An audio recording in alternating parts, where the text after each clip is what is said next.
नमस्कार विद्यार्थी मित्रांनो, मागच्या व्हिडिओमध्ये आपण डेफायनाइट इंटिग्रेशन हा इंटिग्रेशनचा सेकंड पार्ट आपण चालू केलेला आहे। तर डेफायनाइट इंटिग्रेशन याची डेफिनेशन आपण मागच्या व्हिडिओमध्ये बघितलेली होती की definite integration is the of the function f of x from the limits a to b dx is equal to capital F of b minus capital F of a, where integration of f of x dx is equal to capital F of x plus c. तर ही झाली इनडेफायनाइटची definition, ही झाली डेफायनाइटची। मग इनडेफायनाइट आणि डेफायनाइट मध्ये इथे फरक लगेच लक्षात येतो आपल्या की ज्या इंटिग्रेशन मध्ये कॉन्स्टंट ऑफ इंटिग्रेशन आहे ते इनडेफायनाइट, ज्या इंटिग्रेशन मध्ये कॉन्स्टंट ऑफ इंटिग्रेशन नाही ते म्हणजे डेफायनाइट इंटिग्रेशन। त्याचप्रमाणे ज्या इंटिग्रेशनची व्हॅल्यू ही फिक्स्ड आहे ते म्हणजे डेफायनाइट, ज्या इंटिग्रेशनची व्हॅल्यू फिक्स्ड नाही ती बदलत राहते कॉन्स्टंट नुसार ते म्हणजे इनडेफायनाइट। ज्या इंटिग्रेशनला लिमिट्स नाहीत ते म्हणजे इनडेफायनाइट, ज्या इंटिग्रेशनला लिमिट्स आहेत ते म्हणजे डेफायनाइट। मग आता ही जी डेफायनाइट इंटिग्रेशनची जी डेफिनेशन बघितले त्याच्या सहाय्याने आपण त्याच्यावरचे आधारित एक्झाम्पल्स सोडवायला चालू केलेले आहे। मग त्यामध्ये मागच्या व्हिडिओमध्ये आपण 2-3 एक्झाम्पल्स सोडवलेले आहेत। नेक्स्ट एक्झाम्पल आपण घेऊया।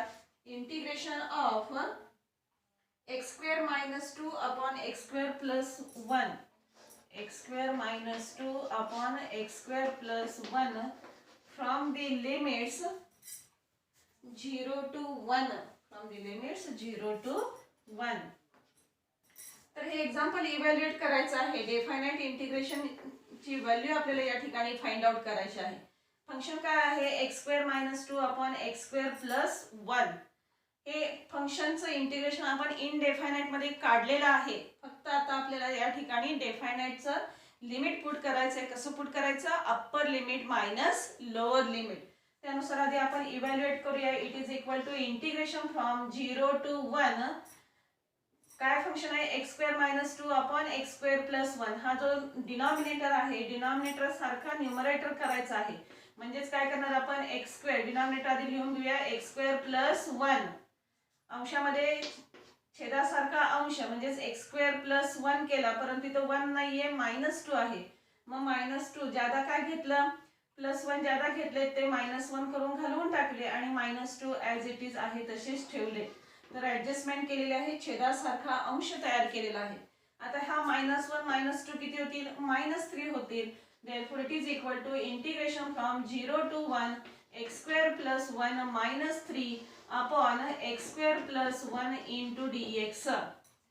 आता अंशामध्ये या दोन टर्मची वजाबाकी आहे, हा छेद सेपरेट करून मांडला तर it is equal to integration from 0 to 1 x² plus 1 upon x² plus 1 -3 upon x² plus 1 into dx। या ठिकाणी x² plus 1 कॅन्सल होतं। It is equal to integration from 0 to 1 -3 upon x² plus 1 into dx। आता दोन फंक्शनची वजाबाकी integration घ्यायचं, आपण separate integration घेणार। Integration of 1 dx minus 3 into integration of 1 upon 1 plus x² into dx from the limits 0 to 1। 1 चं integration x minus 3 constant बाहेर घेतलेला आहे 1 upon 1 plus x² चं integration tan inverse x from the limits 0 to 1। तर इथपर्यंत आपण इनडेफायनाइट मध्ये ही process केलेली आहे प्रत्येक एक्झाम्पलची। आता फक्त आपल्याला या मिळालेल्या सोल्युशन मध्ये हे लिमिट्स पुट करायचे। लिमिट कसे पुट करायचे? Upper limit minus lower limit. Variable मध्ये ज्या ज्या ठिकाणी किंवा फंक्शन मध्ये ज्या ज्या ठिकाणी व्हेरिएबल x असेल त्या ठिकाणी आपण पहिल्यांदा अप्पर लिमिट 1 पुट करूया। Therefore in first bracket we get 1 - 3 into tan इनवर्स 1 मायनस ज्या ज्या ठिकाणी व्हेरिएबल x आहे त्या त्या ठिकाणी 0 पुट करा। 0 - 3 into tan inverse of 0। It is equal to 1 - 3 into tan इनवर्स 1। व्हॅल्यू माहिती आहे कुठल्या अँगलच्या? tan ची व्हॅल्यू 1 येते तर π/4 into -0 minus 3 into tan inverse 0. Tan inverse 0 कुठल्या अँगलचा टॅन 0 येतो? 0चा. म्हणजेच 0 मायनस 0 0 येणार आहे. म्हणजेच आपल्याला या ठिकाणी सोल्युशन या फंक्शनचं मिळते 1 minus 3 pi by 4. This is the definite value of the given integral. Integration from 0 to 1 x square minus 2 upon x square plus 1 into dx, which is equal to 1 minus 3 pi by 4. Next,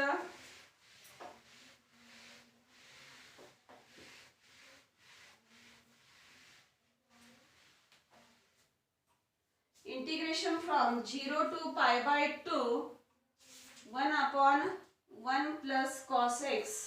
Integration from 0 to pi by 2, 1 upon 1 plus cos x into dx. प्रत्येक फंक्शनचं integration indefinite मध्ये आपण काढलेलं आहे. फक्त ती प्रोसेसने यायचं तिथपर्यंत आणि लिमिट पुट करायचं आहे, upper limit minus lower limit. मग काय केलेलं आहे आपण या फंक्शनचं इंटिग्रेशन काढण्यासाठी? तर काय आहे? अंशामध्ये 1 आहे, छेदामध्ये आहे 1 plus cos x. 1 plus cos थिटाचा फॉर्म्युला आहे आपल्याकडे. 1 plus cos theta 2 cos square theta by 2, that is x by 2 into dx. Here is 2 multiplied constant taking outside from the integration, therefore it is equal to 1/2 into integration from 0 to pi by 2, 1 upon cos, that is sec, 1 upon cos square, that is sec square x by 2 into dx. आणि आता आपल्याला sec square चं integration माहित आहे, त्यानुसार आपण काढूया. It is equal to 1/2 into sec square चं integration tan of x by 2 आणि अपॉन x चा कोएफिशिएंट. फॉर्म कसा आहे? f of ax plus b form आहे. मी याचे इंटिग्रेशन येते तर f डॅश फॉर्म जर असेल तर f of ax plus b upon a. इंटिग्रेशनला x चा कोएफिशिएंट डिवाइड होतो, डेरिव्हेटिव्हला x चा कोएफिशिएंट मल्टिप्लाइड येतो. मग त्यानुसार या फंक्शनचा हा जो x चा कोएफिशिएंट आहे 1/2 तो या ठिकाणी डिवाइड येणार आहे. And from the limits 0 to pi by 2 लिहायला विसरायचं नाही. आता हा 1/2 कॉन्स्टंट आहे, एकमेकाला कॅन्सल होतोय. therefore it is equal to tan of x by 2 from the limits 0 to pi by 2. it is equal to value put करूया, upper limit minus lower limit. therefore tan of pi by 2 upon 2 minus tan of 0 upon 2, which is equal to tan of pi by 2 upon 2 pi by 4 minus tan of 0 upon 2 0. it is equal to tan pi by 4 आता सांगितले tan pi by 4 1 आणि tan 0 0. 1 minus 0 it is equal to 1. Therefore the solution for this given integral from 0 to pi by 2 1 upon 1 plus cos x dx is equal to 1. तर अशा प्रकारे आपण डेफिनेशनच्या सहाय्याने, that is upper limit minus lower limit, आपण दिलेल्या फंक्शनचे integration काढू शकतो. Next, integration from 1 to 3 cos of log x. Integration from 1 to 3 cos of log x upon x into dx. या ठिकाणी हे लिमिट्स जे दिलेले आहेत ते नाही असं सपोज जर केले तर या फंक्शनचं इंटिग्रेशन आपण इनडेफिनाइट मध्ये काढलेलं आहे. कोणत्या पद्धतीने काढलेलं आहे? cos of log x upon x by substitution method. कुणासाठी सबस्टिट्यूशन घ्यायचं? cos साठी घ्यायचं का log साठी घ्यायचं का x साठी घेतलेलं आहे? तर log x साठी. का log x साठी सांगितलं? तर ज्या फंक्शनची डेरिव्हेटिव्ह मल्टिप्लाइड असेल अशा फंक्शन साठी आपण सबस्टिट्यूशन घेतोय. मग त्यानुसार सबस्टिट्यूशन आपण log x साठी घेतोय, कारण log x ची डेरिव्हेटिव्ह 1 upon x dx ही या ठिकाणी मल्टिप्लाइड आहे म्हणून. मग त्यानुसार सबस्टिट्यूशन आपण घेऊया. Put log x is equal to t, which imply 1 upon x into dx is equal to dt. पण या ठिकाणी डायरेक्ट ह्या व्हॅल्यू पुट करून चालत नाहीत. का चालत नाही बघा? तर आता आपण व्हेरिएबल x च्या ठिकाणी व्हेरिएबल कोणता करणार आहे? t व्हेरिएबल करणार आहे, एक नाही. मग आता हे जे दिलेले लिमिट्स आहेत 1 to 3 हे कुठल्या व्हेरिएबलचे आहेत? x या व्हेरिएबलचे. आता आपण व्हेरिएबल x चा काय करणार आहे? t करणार आहे. मग तेच लिमिट ठेवून चालतील का? नाही चालणार, आपल्याला कुणाचे लिमिट्स काढावे लागणार आहेत, टी चे लिमिट्स काढावे लागणार आहेत. तर ते आधी लिमिट्स काढायचे आणि नंतर मग ही बदललेली व्हॅल्यू बदललेलं लिमिट दिलेल्या फंक्शन मध्ये पुट करायचं आहे. मग कसं काढायचं बघा, तर ॲज लोअर लिमिट किती आहे, ॲज x टेन्स टू 1 किती आहे, as x tends to 1 then t tends to, जर x टेन्स टू 1 इथं घालायचं log x is equal to t आहे, त्या x च्या ठिकाणी 1 घातलं log 1, t tends to log 1 आणि log 1 ची व्हॅल्यू माहिती आहे किती येते, log 1 is equal to 0 and upper limit as x tends to 3 then t tends to log of 3 ही झाली अप्पर लिमिट. लोअर लिमिट किती झालं 0, अप्पर लिमिट किती झालं log 3, हे झालं t चं लिमिट आणि व्हॅल्यू आपण log x च्या ठिकाणी t पुट केलं तर 1/x dx साठी काय होतंय dt होतंय. मग आता ह्या बदललेली व्हेरिएबलची व्हॅल्यू बदललेल्या लिमिट्स त्या दिलेल्या इंटिग्रेशन मध्ये पुट केलं तर integration I equal to integration from 1 to 3 च्या ऐवजी काय लिहिणार 0 to log 3, 1 to 3 च्या ऐवजी 0 to log 3 of the function cos t into dt. बघा लक्षात आलं का, बदललेलं लिमिट, अप्पर लिमिट आपल्याला log 3 मिळालेलं आहे, लोअर लिमिट 0 मिळालंय, 0 to log 3, त्यानंतर cos ऑफ log x म्हणजे काय पुट करायचंय t, 1/x into dx साठी काय मिळालेलं आहे dt आणि dt हा मल्टिप्लाय लिहायचा. बरेच जण विद्यार्थी छेदात लिहितात तर ते चुकीचं आहे छेदात लिहिलेलं, तर cos t into dt असं हे फंक्शन आपल्याला सिंपल फॉर्म मध्ये कन्वर्ट करून मिळालेलं आहे बाय मेथड ऑफ सबस्टिट्यूशन. मग आता या cos t चे इंटिग्रेशन आपल्याला माहिती आहे, it is therefore I is equal to cos t चे integration sin t from the limits 0 to log 3. आता हे लिमिट पुट करूया कारण t चेच लिमिट्स आहेत, therefore it is equal to sin of log 3 minus sin of 0. पहिली term आहे तशी sin of log 3 minus sin 0 0, म्हणजे या फंक्शनचं सोल्युशन काय येतंय sin of log 3. Integration from 1 to 3 cos of log x upon x into dx, या फंक्शनचं integration आपण definite integration काढले by method of substitution. Substitution करताना बरोबर सोडवतात मुलं, परंतु हे लिमिट बदलायला विसरतात. सबस्टिट्यूशन मेथड आपण डेफिनेट मध्ये वापरताना लिमिट बदलायला विसरायचं नाही, हे लक्षात घ्या. log x साठी t पुट केलं कारण log x ची डेरिव्हेटिव्ह 1/x dx मल्टिप्लाइड आहे आणि त्यानंतर lower limit x tends to 1 आहे, आपल्याला लोअर लिमिट t चं मिळालेलं log 1 that is equal to 0, upper limit x tends to 3 then t equal to log of 3.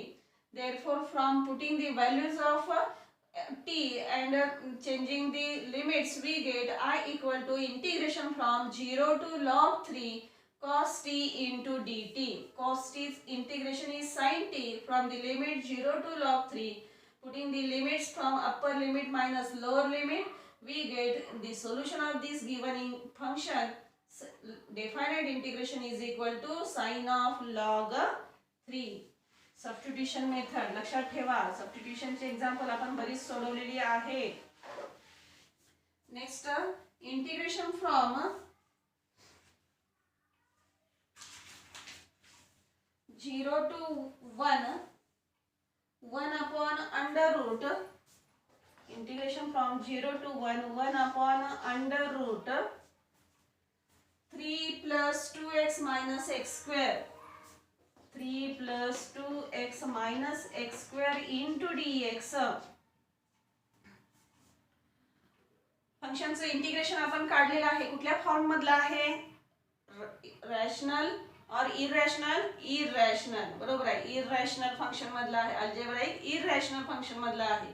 Mug type number 2 चा आहे की when denominator content quadratic form, therefore by using this method it is equal to integration from 0 to 1 upon under root, काय आहे पहिली step quadratic ची, x square चा coefficient unity, x square term इकडे आहे, आपण स्टँडर्ड फॉर्म मध्ये मांडलं तर minus x square plus 2x plus 3 into dx.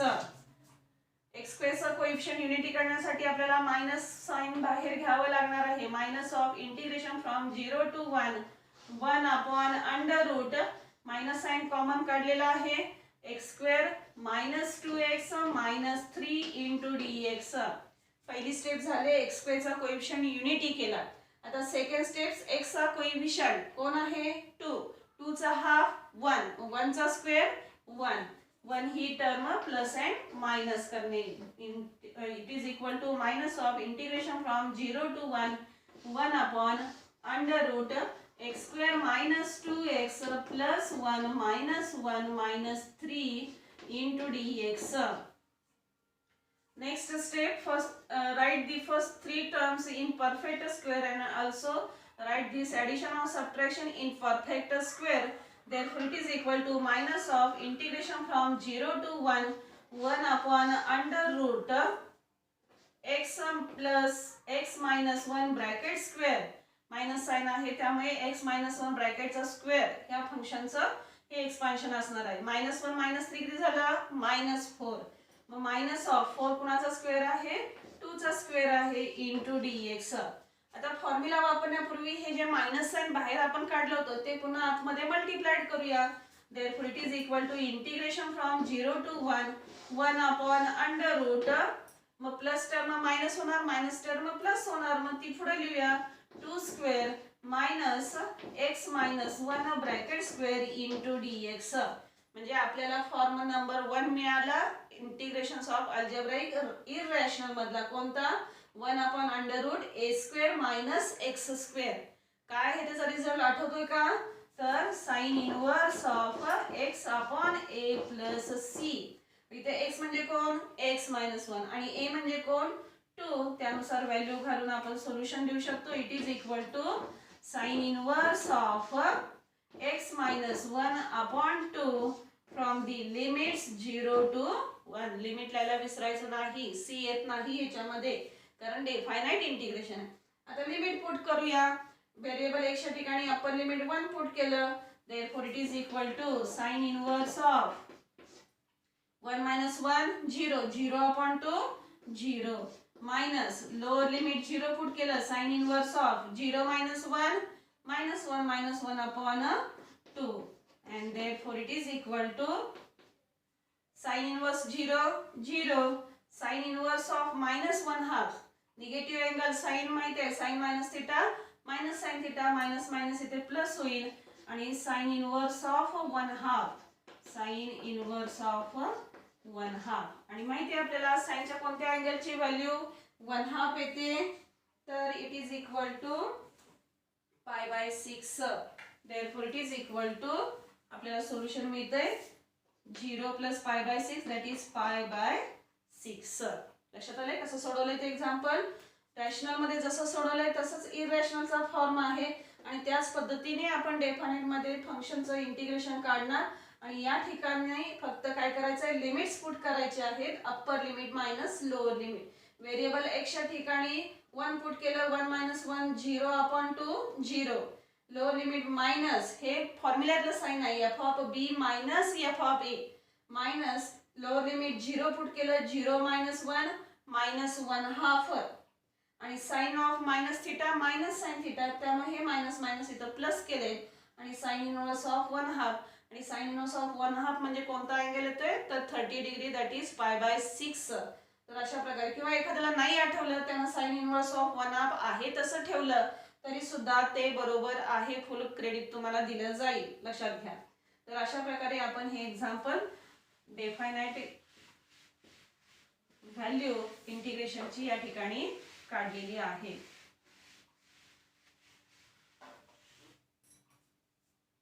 Next आहे integration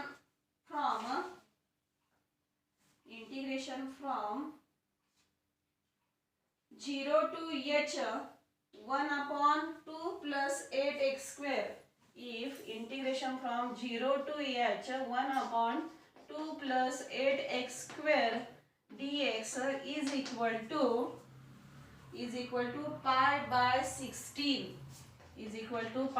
16 then find the value of h. हा जो एच आहे अप्पर लिमिट, तर त्या एच ची व्हॅल्यू काढायला फिरवून विचारलेलं आहे, काही अडचण नाही, आपल्याला सोडवता येईल. तर या इंटिग्रेशनचं सोल्युशन त्यांनी आपल्याला दिलेलं आहे π/16 ही डेफिनेट व्हॅल्यू दिलेली आहे. त्यावरून हा एच किती असेल ते आपल्याला काढायचं आहे. काय प्रॉब्लेम नाहीये, आहे तसं आपण दोन्ही बाजू घेऊन सिम्प्लिफाय करूया. देअरफॉर काय आहे, integration from 0 to h 1/2 + 8 × x².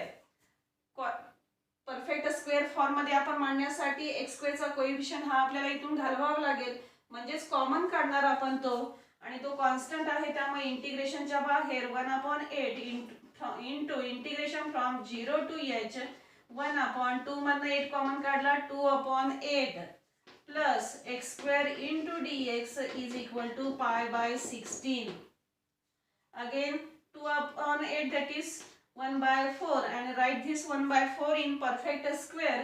Therefore 1/8 into integration from 0 to h 1/x² plus 1/2 bracket square into dx is equal to π/6.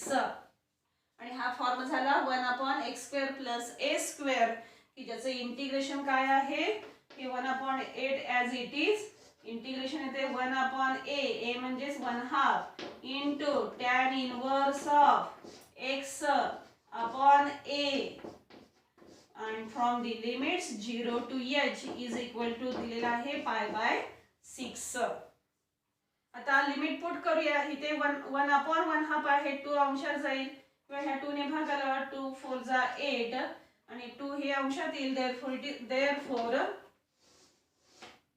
किती राहिलेलं आहे तिकडे 1/4 into tan inverse of 2x from the limits 0 to h is equal to π/6.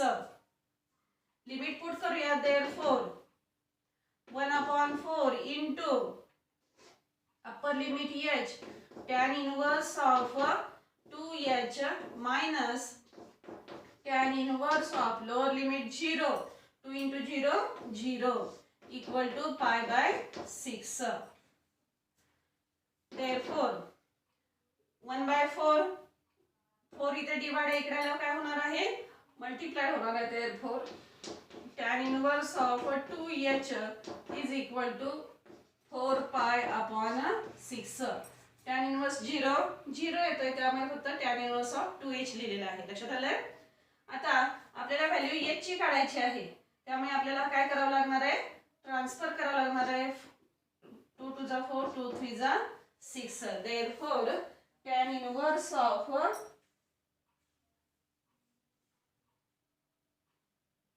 1/4 into tan inverse of 2h is equal to π/16.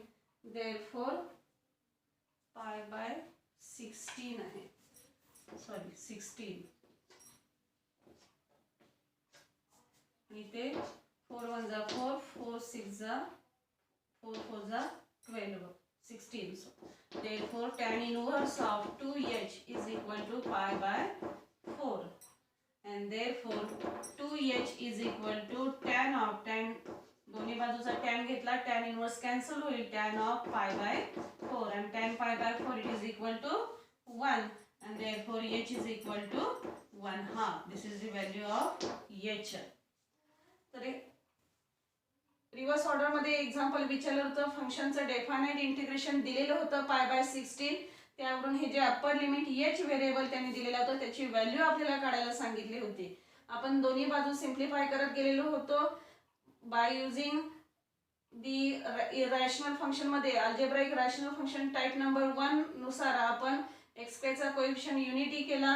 त्यानंतर right this term in perfect square form and we use the formula of 1/x² plus a², that is 1/a into tan inverse of x upon a, and after calculating or putting the values of limits upper limit minus lower limit, we get the value of h is equal to 1/2.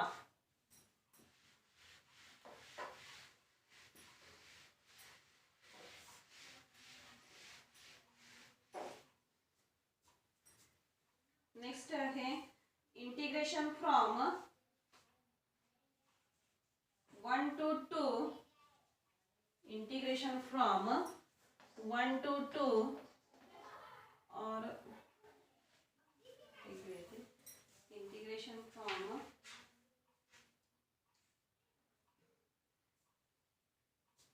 0 to pi by 2 1 upon 5 plus 4 cos x. 0 to pi by 2 1 upon 5 plus 4 into cos x dx.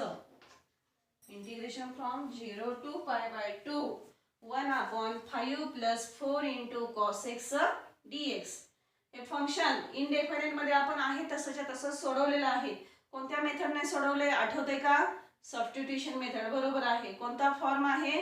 तर छेदामध्ये cos x किंवा sin x किंवा दोन्हीच्या term जर असतील तर त्या फंक्शनचं integration करण्यासाठी आपण सबस्टिट्यूशन मेथड वापरलेली आहे.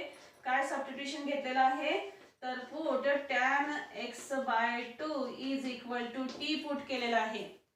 हाफ अँगल आहे. tan x by 2 is equal to t which imply dx is equal to 2 dt upon 1 plus t square and आपल्याला cosच लागतोय. cos x is equal to 1 minus t square upon 1 plus t square.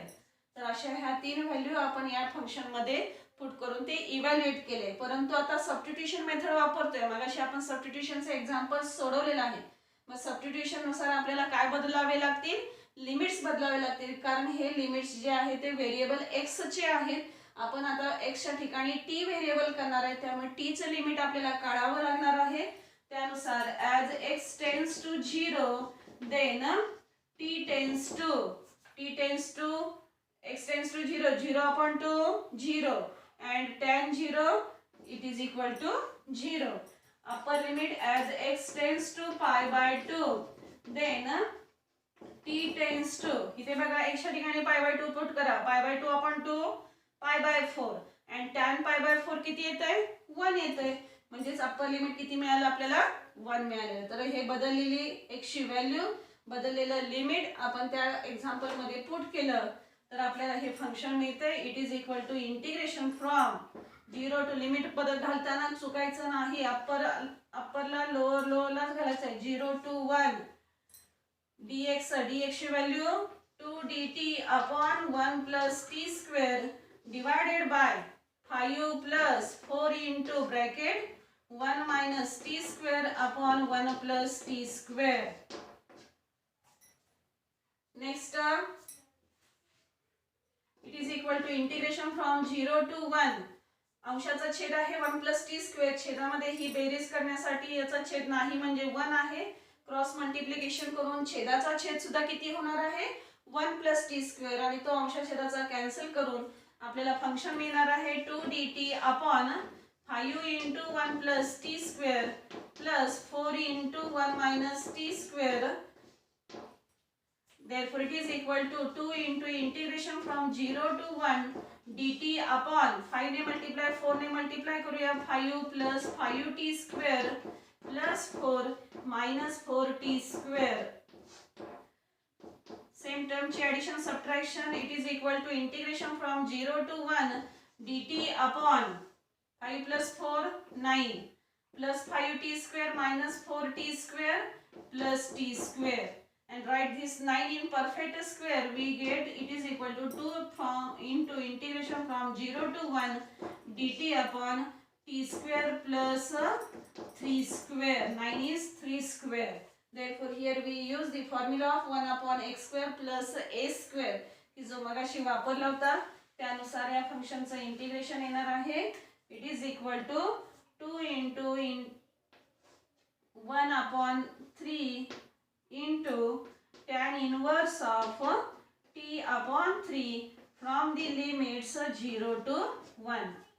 आता 0 to 1 हे याच व्हेरिएबलचं limit आहे त्यामुळे ते direct आपण घालू शकतो.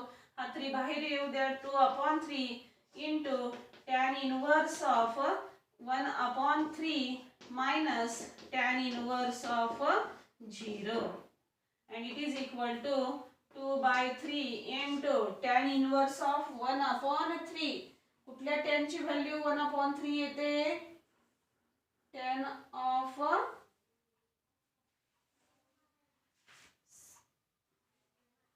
tan inverse of 1/3. Okay. Tan inverse of 1/3 minus 0, and therefore it is equal to 2/3 into tan inverse of 1/3, and this is the solution.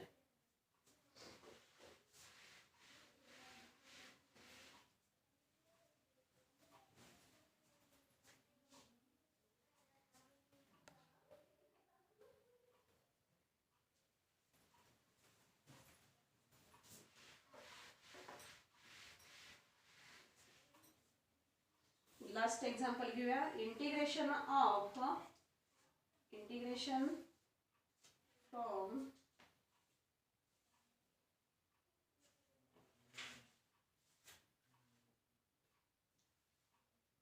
0 to pi. Integration from 0 to pi to 1/a square into sin square x, a square into sin square x plus b square into cos square x into dx. a square into sin square x plus b square into cos square x dx. ठीक आहे. तर या फंक्शनचं definite integration from the limits 0 to pi/2 आपल्याला find out करायचे आहे. मग function बघितलं तर काय आहे, छेदामध्ये sin square cos square term आहे. हे सुद्धा आपण टाइप सोडवलेलं आहे. कशामध्ये, रॅशनल फॉर्म मध्ये. छेदामध्ये sin स्क्वेअर cos स्क्वेअरचे टर्म जर असतील तर मग काय केलेलं आहे की divide both numerator and denominator by cos square x.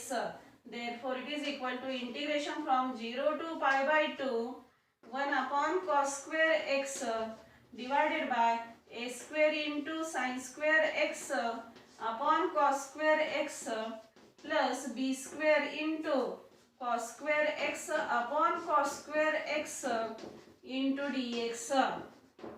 Here is cancel cos square. Use the trigonometric relation sin upon cos tan 1/cos sec. It is equal to integration from 0 to pi/2 sec square x upon a square into tan square x plus b square into dx. And next we put the substitution method. Put tan x is equal to t, which imply sec square x dx equal to dt. आता substitution method वापरतोय म्हणजे limit बदलावे लागणार आहेत. बदलूया limit. as x tends to 0 then t tends to x tends to 0 then t tends to tan 0 0.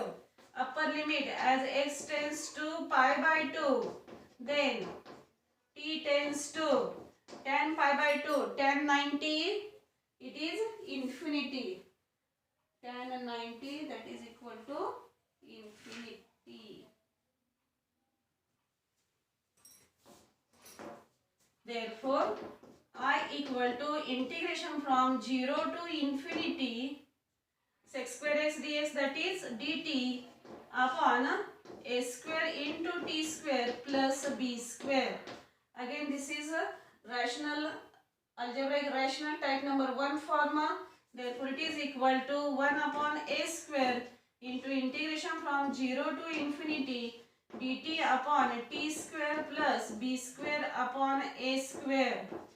Again write this b square upon a square in perfect square, that is b upon a bracket square, and here we use the formula of 1/b/a into tan inverse of p upon b upon a from the limits 0 to infinity. Here is cancel, एक a cancel होतोय. 1/ab into tan inverse of हा a अंशात जाणार आहे a into t upon b from the limits 0 to infinity.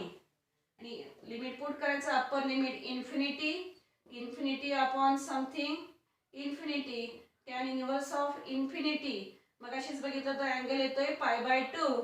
therefore it is equal to 1/ab into bracket pi/2. आणि lower limit 0 put केल्यावर 0 upon something 0, tan inverse 0 0 येते. म्हणजेच काय येणार आहे सोल्युशन, तर 1 upon AB into pi by 2 और pi upon 2 AB असं ह्या दिलेल्या फंक्शनचं इंटिग्रेशन आपल्याला या ठिकाणी मिळणार आहे. तर अशा प्रकारे काही एक्झाम्पल्स आपण डेफायनाइट इंटिग्रेशनची या ठिकाणी सोडवलेले आहेत की जी सोडवण्यासाठी वेगळी मेथड वापरायची गरज लागत नाही. इनडेफायनाइटमध्ये जसं सोडवलंय तसंच्या तसं सोडवायचं आहे, फक्त शेवटी ते लिमिट्स पुट करायचं आहे. लिमिट पुट करताना चेंज करायचा नाही, गडबड करायची नाही. Upper limit minus lower limit, व्हेरिएबलच्या ठिकाणी अप्पर लिमिट पुट करायचं मायनस व्हेरिएबलच्या ठिकाणी लोअर लिमिट पुट करायचं. कॅल्क्युलेशन करून रिझल्ट मिळवायचा आहे. It is definite integration. ठीक आहे. नेक्स्ट एक्झाम्पल आपण पुढच्या तासाला बघूया. या ठिकाणी आपण थांबूया.